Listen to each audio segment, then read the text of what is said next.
So I got a little bit of story time for you today, and I figured I would take it out here in the garden because the story is really kind of came from a conversation that I was having with my wife about my garden, but it really applies to all areas of life, and it's essentially the core of the topic is controlling what you can and letting go of the rest. A little context: I'm out here. This is my pretty much one of the most sunny parts of my yard. I put out these peas. This is a whole thing of peas right here, and they don't like the heat. Now, at the time of me filming this, it is mid-April. Now, it's not even mid-April yet, so the weather should be in like the 60s here in New York. But instead, we're having a really random hot spell where we have 3 days in a row above 80 degrees, which is insane. For New York, that's crazy. So here we are in the middle of this random heat wave, and there's nothing I can do about it. I was really frustrated with the fact that, like, man, I put in all these work into these peas. They were actually starting to put out actual pea shoots, really exciting, and then this heat wave comes and they look a little sad. I am above 80 degrees. Pea plants don't really like that, so I don't know if they'll survive it, which is crazy because they survived all winter, but now, you know,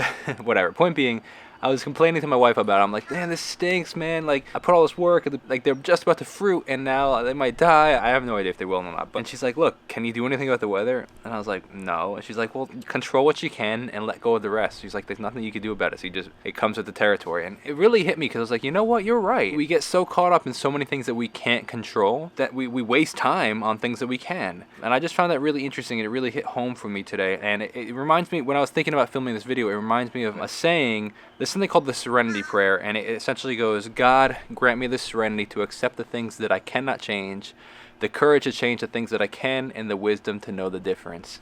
It really hit home to me just in the sense of, like, man, like, I can't control the weather, but what can I control? I can control how I feel about it. I can control my perspective. I can control my circumstances with other things. For example, I have potatoes. Potatoes don't like the heat, so I moved them into the shade. I can control that. But there's no point in getting frustrated about things that you can't control. Now, this is just plants, whatever. It's not the end of the world. But there's so many other things in life, too, that this is, like, a great example and a great learning experience for the rest of life and just other things within life of how much we get frustrated of things that we can't control. We can't control other people, so if somebody cuts you off on the side of the road, we can't control that stuff, you know? So it's like learning to let go of what we can and can't control, I think, is a really, really, really important thing. So say a prayer for my garden.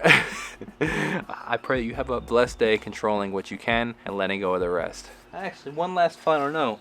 In fact, one of the things I can't control, like I said, is my perspective, and I was just telling my wife, in addition to this, it's like, this weather makes me feel good. I don't necessarily love the heat. I much prefer the fall, but there is something that, like, excites you where it's like, oh, it's beautiful out today, you know? So again, perspective, make the most of it. Nothing I can do to change it, so we're gonna make the most of it, right?